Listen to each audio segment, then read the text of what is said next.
శుక్లాంబరధరం విష్ణుం శశివర్ణం చతుర్భుజం ప్రసన్నవదనం ధ్యాయేత్ సర్వవిఘ్నోపశాంతయే. కార్తీక పురాణము 1వ అధ్యాయము. జనక వశిష్ఠ సంవాదము. నైమిశారణ్యమందు సత్రయాగ దీక్షితులైన సౌనికాది మహామునులు ఒకప్పుడు జనకునకు వశిష్ఠ మహాముని చేత చెప్పబడిన కార్తీక మహత్యమును సవిస్తారముగా మేము మీ వలన వినగోరితిమి అని సూతుని అడిగిరి. సూతుడు ఇట్లు చెప్పెను: సౌనికాది సమస్తము నీశ్వరులారా వినుడు. ఈ మహత్యమును వశిష్ఠ మహాముని జనక మహారాజుకు చెప్పెను. పూర్వము నారదునకు బ్రహ్మయు, పార్వతికి శివుడు, లక్ష్మీదేవికి విష్ణువు చెప్పినారు. దీనివలన సమస్త సంపత్తులు ప్రాప్తించును. దీనిని విన్నవారు జనన మరణ రూప సంసార బంధమును త్రెంచుకొని మోక్షమును పొందుదురు. ఒకానొకప్పుడు దైవ వశము చేత సిద్ధాశ్రమునకు బోవుచు వశిష్ఠ మహాముని జనక మహారాజు గృహమునకు చేరెను. అంత జనక మహారాజు వచ్చిన వశిష్ఠుని చూచి సింహాసనము నుండి త్వరగా దిగి సాష్టాంగ దండ ప్రమాణము చేసెను. సంతోష పులకాంకితుడై ఆర్ద్య పాద్యాదుల చేత పూజించి ముని పాదోదకమును తన సరస్సున చల్లుకొనెను. బంగారపు ఆసనమిచ్చి వికసించిన తామర పువ్వుల వంటి కన్నులు గలవాడను, సమస్త సుగుణ సంపన్నుడును అగు మునికి భక్తిభావముతో ఇట్లు విన్నపించెను: బ్రాహ్మణోత్తమ, మీ దర్శనము వలన ధన్యుడినైతిని. నేను చేయదగిన పుణ్యం ఇంకేమీయూ లేదు. ఇప్పుడు మా పితరులందరూ తృప్తి నొందినారు.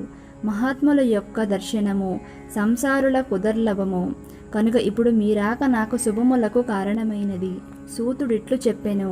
తరువాత వశిష్ఠ మహర్షి వికసించిన ముఖము గలవాడై దయతో గూడినవాడై సంతోషించి చిరునవ్వుతో ఇట్లని పలికెను: రాజోత్తమ, నీకు క్షేమమునుగాక. నేను మా యాశ్రమునకు బోవుచున్నాను. రేపు మా ఇంటి వద్ద యజ్ఞము జరుగును. దానికి ద్రవ్యమును ఇయ్యగోరుదును. ఆ రాజిట్లు పలికెను: మునీశ్వర, యజ్ఞమునకు చాలా ద్రవ్యమును ఇచ్చెదను గాని వినివారి పాపములను బోగొట్టు ధర్మ రహస్యములను మీ వలన వినగోరితిని. నీకు తెలియని ధర్మ రహస్యములు లేవు కాబట్టి అధిక ఫలములు ఇచ్చెడి సూక్ష్మ ధర్మములను నాకు చెప్పుము. మునీశ్వర, ధర్మాజ్ఞ కార్తీక మాసము సమస్త మాసముల కంటెను సమస్త ధర్మముల కంటెను ఎట్లధికమైనదో దానిని వినగోరితిని నాకు చెప్పుము.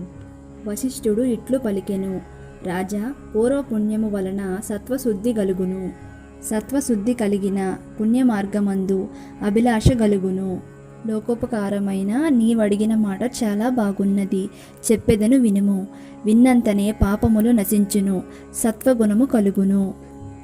రాజా, సూర్యుడు తులారాశి యందు ఉండగా కార్తీక మాసములో చేసిన స్నానము, దానము, అర్చనము మొదలైనవి మంచి మనస్సుతో ఏమి చేసినను అవి అక్షయములగునని మునీశ్వరులు చెప్పిరి. కార్తీక వ్రతమును తులా సంక్రమణము సూర్యుడు తులారాశిలో ప్రవేశించుట మొదలుకొని గాని కార్తీక శుక్ల ప్రతిపత్ మొదలుకొని గాని ఆరంభించి 1 రోజులు చేయవలెను. ఆరంభముందు, ఓ దామోదర, నేను కార్తీక వ్రతము ఆరంభించుచున్నాను, దానిని నిర్విఘ్నముగా పూర్తి చేయము అని సంకల్పము చేసి కార్తీక స్నానం ఆచరించవలెను. కార్తీక మాసమందు సూర్యోదయ సమయమున కావేరీ నది యందు స్నానమాచరించిన వారికి మహాఫలము కలగగలదు. సూర్యుడు తులారాశిని ప్రవేశించి తోడనే 3 లోకములను పవిత్ర చేయుచు గంగా ద్రవారూపమును ధరించి సమస్త నదీ జలముల యందును ప్రవేశించును. తులారాశి యందు కార్తీకమున చెరువులందును, దిగుడుబావులందును, నూతులందును, చిన్న కాలువలందును హరి నివసించియుండెను. రాజా, కార్తీక మందు వ్రతము అన్ని వర్ణాల వారు చేయవచ్చు.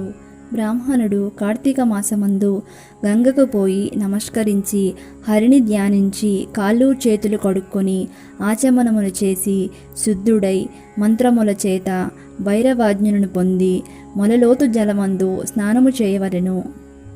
తరువాత దేవర్షి పితృతర్పణమాచరించి హరిభక్తితో ఆగమర్షణ మంత్రమును పఠించుచు బొటన వ్రేలి కొనతో ఉదకమును అలోడనము చేసి తీరమునకు వచ్చి అచ్చట యక్ష్మతర్పణము చేసి ధరించిన వస్త్రమును పిడిచికట్టుకుని ఉదకమును వదిలి ఆచమనం చేసి శిరస్సును వదిలి మిగిలిన శరీరమంతయు తడి వస్త్రముతో తుడుచుకొని నారాయణ ధ్యానమాచరింపుచు దౌత వస్త్రమును ధరించవలెను. తరువాత బ్రాహ్మణుడు గోపీచందనముతో ఊర్ధ్వపుండ్రములను ధరించి సంధ్యావందనము చేసి గాయత్రీ జపము చేయవలెను. స్త్రీలు గౌరీ జపము చేయవలెను. తరువాత ఔపాసమును గావించి బ్రహ్మయజ్ఞము చేసి తన తోటలో నుండి పుష్పములు తెచ్చి శంఖచక్రములు ధరించిన హరిని భక్తితో సాలగ్రామమందు షోడశోపచారములతో పూజించవలెను. కార్తీక పురాణము పఠించి లేక విని ఇంటికి వెళ్ళి భక్తితో దేవతార్చన చేసి వేషదేవమును నెరవేర్చి భోజనము చేసి ఆచమనమును గావించి తరువాత పురాణ కాలక్షేపమును చేయవలెను. సాయంకాలం కాగానే ఇతర వ్యాపారములన్నింటినీ ఆపివేసి విష్ణు ఆలయమందు గాని శివాలయమందు గాని తన శక్తి కొలది దీపములు పెట్టి భక్ష్యభోజ్యాదులతో స్వామిని పూజించి వాక్శుద్ధితో విష్ణు స్తోత్రమును గాని శివ స్తోత్రము గాని పఠించి నమస్కారములు ఆచరించవలెను. ఎవడు కార్తీక వ్రతము భక్తితో చేయుచున్నాడో వాడు పునరావృతి వర్జితమైన వైకుంఠమును పొందుచున్నాడు. పూర్వ జన్మార్జితములున్న ఈ జన్మార్జితములు ఉన్న అయినా సమస్త పాపములు కార్తీక వ్రతమాచరించిన ఎడల నశించును.